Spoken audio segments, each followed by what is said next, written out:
Assalamualaikum warahmatullahi wabarakatuh. Innal hamdalillah nahmaduhu wa nasta'inuhu wa nastaghfiruh wa na'udzu billahi min shururi anfusina wa min sayyiati a'malina. May yahdihillahu fala mudilla lahu wa may yudlil fala hadiya lahu. Wa ashhadu an la ilaha illallah wahdahu la syarika lahu wa ashhadu anna Muhammadan 'abduhu wa rasuluh. Ya ayyuhalladzina amanu taqullaha haqqa tuqatih wa la tamutunna illa wa antum muslimun. يا أيها الناس اتقوا ربكم الذي خلقكم من نفس واحدة وخلق منها زوجها وبث منهما رجالا كثيرا ونساء واتقوا الله الذي تساءلون به والأرحام إن الله كان عليكم رقيبا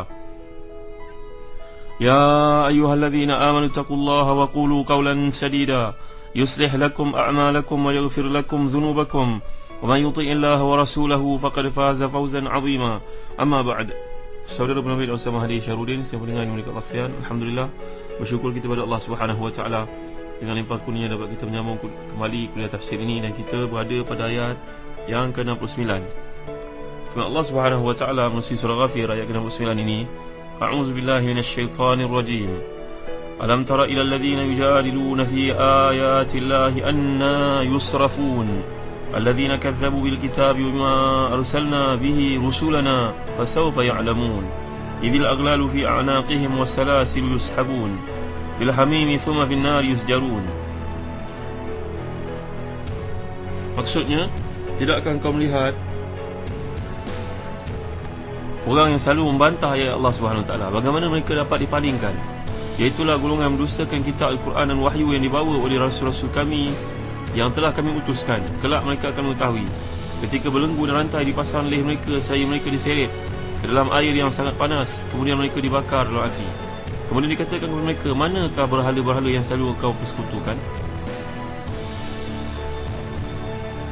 Tuan yang dimuliakan Allah sekalian, inilah yang digambarkan oleh Allah SWT terhadap golongan yang ingkar ini. Jadi ayat ini masih lagi tentang seruan untuk mengesahkan Allah, mengimani hari kebangkitan, pembalasan dan ketetapan Nabi Muhammad SAW sebagai Nabi. Jadi dia merupakan satu uslub, satu gaya bahasa persoalan, menimbulkan persoalan, mengapa kau tidak pelik ke melihat golongan yang telah pun mengetahui kebenaran tapi tidak mengikutinya ini? Tuan yang dirahmati dan dikasihi Allah sekalian, kita telah bincangkan kisah yang dikemukakan dalam kuliah-kuliah terdahulu, bagaimana Sayyidina Umar Khattab radhiyallahu anhu, dan perkara ini boleh tuan-tuan lihat sebagai contohnya dalam majalah Solusi dalam isu yang ke-39 yang lalu, kisah Sayyidina Umar Khattab radhiyallahu anhu pergi ke negara Syam. Sayyidina Umar pergi ke negara Syam, Palestin ni 3 kali. Salah satu kunjungan ini baginda telah pun melalui biara seorang Yahudi. Sayyidina Umar manggilnya. Waktu itu Islam ni kuat, jadi pemimpin orang Islam ni sangatlah terhormat, terpandang. Dia panggil rahib ini keluar, rahib ini pun keluar, mendapatinya, melihatnya dari tingkap biara tersebut. Sayyidina Umar melihat wajah rahib, tiba-tiba Sayyidina Umar menangis.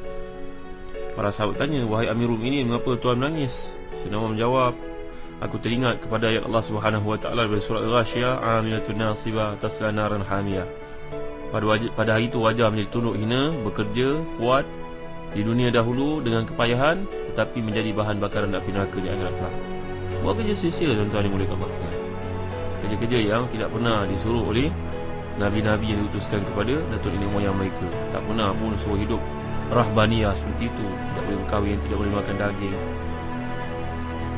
tidak boleh keluar, kena pakai pakaian yang seperti itu, seperti warna kering, setengah pemimpin agama-agama lain, kan? Riwayat ni ada disuruh oleh Imam Al-Hakim dan Mustadrak daripada Abu Imran Al-Jawni. Tuan-tuan yang dimuliakan Allah sekalian, dia mengandungi pengajaran yang sangat sahih untuk kita fikirkan sama. Jadi Sayyidina Umar menangis kerana kasihan. Sayyidina Umar hiba melihat orang yang tekun beramal tapi amalannya dalam kesesatan, tidak akan menyelamatkannya dari menjadi bahan bakaran api neraka. Jadi tuan-tuan yang dimuliakan Allah sekalian, mereka ni orang kafir yang selama hidup di dunia tidak pernah berusaha untuk mengenal Allah SWT. Segala aktiviti yang mereka lakukan berorientasikan keuntungan dunia dan juga maruah diri semata-mata. Walaupun tahu dia membawa pengikut-pengikut, penganut-penganut agama tersebut dalam kesesatan, tapi kerana balasan dunia dan kesombongan diri menyebabkan dia kekal dalam kesesatan tersebut. Kan kebaik kalau dia buat perkara-perkara kesalihan tuan-tuan yang dimuliakan Allah sekalian. Dia kalau buat benda-benda yang saleh, berpadukan kepada kehendak Allah, masuk Islam umpamanya, maka balasannya bukan saja bab dunia. Dia mendapat kebahagiaan dunia, kesenangan, dia hidup seperti orang lain. Nabi-nabi pun berkahwin, nabi-nabi pun memiliki harta seperti Nabi Daud, Nabi Sulaiman, nabi yang kaya-kaya. Maka menjadi contoh kepada umat untuk diikuti. Kalau mampu menjadi kaya, mampu tidak, akhirat besok mereka akan dapat keuntungan akhirat pula, syurga dengan segala nikmatnya.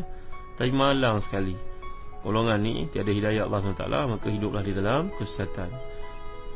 Jadi janganlah kita menjadi seperti mereka. Tuan-tuan yang dirahmati dan dikasihi Allah sekalian, jadi dalam ayat yang Allah SWT kemukakan di sini, supaya umat Islam faham, alladzina yujadiluna ni maksudnya golongan yang memperdebatkan. Walaupun dia tahu kebenaran, tapi dia sengaja mencari-cari bukti untuk mengatakan bahawa Islam tidak benar. Maka banyaknya dalam suasana dunia globalisasi pada hari ini, melalui YouTube-nya, melalui Facebook-nya, dia menyiarkan benda-benda dusta terhadap Islam. Padahal dia tahu benda itu memang tidak ada asasnya. Kalau tuan-tuan ada peluang untuk menjawab soalan-soalan yang dikemukakan ni, tuan-tuan bacalah buku bertajuk Keindahan Islam. Buku Keindahan Islam ni ada diterangkan, isi kandungnya oleh penulis sendiri dalam Facebook Ustaz Zahazan Muhammad. Tuan-tuan boleh kaji dan lihat apakah aspek yang tuan-tuan boleh bantu untuk berdakwah, khususnya kepada orang Islam yang lemah iman, yang mudah terpengaruh dengan dai-dai palsu musuh-musuh Islam itu. Mengapa orang perempuan tidak boleh jadi imam? Mengapa orang lelaki mendapat faraid lebih daripada orang perempuan? Mengapa Islam mensyariatkan jihad? Jawapannya sungguh konkret tuan-tuan, amat membantu kita memahami pendustaan, tipu hela, dai-dai palsu oleh golongan musyrikun terhadap Islam itu sendiri. Milikilah kitab yang bertajuk Keindahan Islam, karangan Dr. Abdul Basit bin Abdul Rahman Hafizahullah, yang mengumpulkan pandangan para ulama Islam menjawab tohmahan-tohmahan yang dikemukakan musuh-musuh Islam. Tuan-tuan, pada kuliah yang terdahulu kita dah bincangkan bahawa Muhammad bin Sirin, tokoh tafsir yang terkemuka ini, mengatakan maksud alam tara ilal ladzina yujadilun, maksudnya kepada orang yang mengikuti hawa nafsunya, sama ada di kalangan orang kafir ataupun orang Islam sendiri. Tentulah Muhammad bin Sirin ni tidak mereka-reka pandangan tersebut tuan-tuan. Siapa tidak kenal Muhammad bin Sirin? Jika kita yang kenal Muhammad bin Sirin menganggap beliau ni seorang tokoh tafsir mimpi. Tidak tuan-tuan, dia bukan seorang tokoh tafsir mimpi saja. Tuan-tuan tahu tak latar belakangnya? Dia berada di level selepas para sahabat, maknanya tabi'i. Siapakah gurunya tuan-tuan? Guru-gurunya antaranya adalah Abdullah bin Abbas, antaranya Abdullah bin Umar, antaranya Abdullah bin Az-Zubair, antaranya Abu Hurairah, antaranya isteri-isteri Nabi SAW yang masih hidup. Muhammad bin Sirin tuan-tuan sebenarnya merupakan anak kepada seorang hamba milik Anas bin Malik radhiyallahu an. Jadi bapa kepada Muhammad bin Sirin ni namanya Sirin adalah hamba kepada Anas bin Malik. Anas bin Malik adalah seorang tokoh hartawan, tokoh ahli perniagaan yang terkemuka di Madinah berkat doa Nabi SAW untuk beliau. Doa ni seringkali saya ajarkan kepada tuan-tuan, itulah doa Allahumma akthir mali wa waladi wa wasi'li fi dari wa barik li fima ataitani wa atil hayati ala ta'atika wa ahsin amali wa ghfirli. Hafallah doa ni tuan-tuan, jadi satu kebaikan. Ya Allah, perbanyakkanlah anakku dan hartaku, luaskan rumahku, berkatilah kepada semua kurniaanmu kepadaku, panjangkan umurku dalam ketaatan kepadamu, perbaikikanlah amalanku dan ampunkanlah untukku. Masya Allah, 7 kebaikan di lingkungan doa tersebut tuan-tuan. Jika tuan-tuan minat, sebahagian daripada doa ni ada dicatatkan dalam buku satu-satu doa daripada hadis-hadis sahih yang saya kumpulkan untuk tuan-tuan yang mengikuti kuliah tafsir ini. Jika tuan-tuan melihat doa yang sempurna ada dalam Facebook Ustaz Zahazan Muhammad. Doa ni doa Nabi untuk Anas bin Malik. Akhirnya Anas bin Malik memiliki kebun kurma yang paling banyak di Madinah. Dah tu kebun kurmanya pula buahnya besar daripada kurma-kurma orang-orang lain. Dan buah kurmanya, penjelasan dan ta'liq oleh Imam Bukhari dalam Al-Adabul Mufrad, bahawa kurmanya dan tulis oleh Dr. Syekh Al-Fatah Abu Ghudah dalam bukunya Safat, kurmanya mengeluarkan bau yang harum, tidak kurma yang lain. Kurma mana ada bau tuan-tuan? Tapi kurma Anas bin Malik berkat doa Nabi ni menerbitkan bau yang harum. Saiznya lebih besar. Ketika berlaku kemarau menimpa kebun-kebun korma di Madinah, kebun korma Anas tidak terkesan sedikit pun. Ini dia Anas bin Malik yang menjadi majikan, bahkan sebaik-baik majikan, guru kepada Sirin. Dan akhirnya Anas bin Malik melihat Sirin seorang yang tinggi takwanya, dia telah bebaskan Sirin sebagai orang merdeka. Bila dia telah merdeka, dia fikir untuk berkahwin. Maka dia telah pun jatuh hati kepada Maula. Maula ni maknanya hamba saya kepada Abu Bakar As-Siddiq radhiyallahu an. Ya Allah, orang yang saleh dipilih orang salihah juga. Orang salihah tidak akan dikahwini melainkan oleh orang yang saleh. Nanti kita belajar perkara ini dalam ayat Allah SWT berkaitan dengan perkahwinan. At-tayyibat lit-tayyibin, khabithat lil-khabithin. Nanti kita belajar ayat ini tuan-tuan yang mulia Allah SWT. Jadi bila pemilihan ini berlaku, Abu Bakar As-Siddiq radhiyallahu an tahu ini merupakan bekas hamba kepada Anas. Anas Malik adalah sahabat Nabi yang saleh, maka hambanya tentulah saleh juga seperti tuannya. Dan Sirin pun memilih Safiyah, hamba kepada Abu Bakar As-Siddiq, berdasarkan kepada imannya menjadi tuntutan utama dalam kriteria pemilihan. Maka tuan-tuan dimuliakan Allah sekalian, mereka pun dikahwinkan. Dan datang hadir dalam perkahwinan tuan-tuan bukan sembarangan orang tuan-tuan. Yang hadir dalam mendoakan perkahwinan ni adalah sahabat-sahabat Nabi sallallahu alaihi wasallam radhiyallahu alaihim ajma'in. Siapa yang mendoakan untuk mereka? Masya-Allah, Ubay bin Ka'ab radhiyallahu anhu. Siapa yang datang tengok? Masya-Allah, isteri-isteri Nabi sallallahu alaihi wasallam, sahabat-sahabat Nabi yang hebat-hebat, Abu Bakar As-Siddiq, Umar Faruq radhiyallahu anhu, Sayyidina Uthman, Sayyidina Ali. Ini semua masya-Allah. Apalah jenis perkahwinan yang sebegini dihadiri orang saleh tuan-tuan. Tak perlulah kita buat perkahwinan. Kalau setakat nak berbangga-bangga tuan-tuan, tidak ada doa daripada orang saleh. Lihat ini perkahwinan dihadiri oleh orang-orang yang hebat-hebat.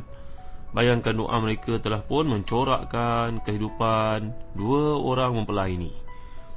Lalu selepas perkahwinan ni, maka beberapa waktu kemudian isteri kepada Sirin ini telah pun mengandung dan lahirlah seorang anak lelaki yang dinamakan sebagai Muhammad. Ini kita sedang belajar rajulun min rijali tafsir, seorang daripada penyampai ilmu tafsir yang merupakan mata rantai ilmu tafsir itu sampai kepada kita, generasi kedua selepas sahabat tuan-tuan. Jadi budak lelaki ini hidup pada zaman yang penuh ketakwaan, kewarakan menguasai suasana pada waktu itu. Dia lahir dekat Madinah. Tiap-tiap hari dia sembahyang di masjid Rasulullah sallallahu alaihi wasallam, penuh dengan para sahabat.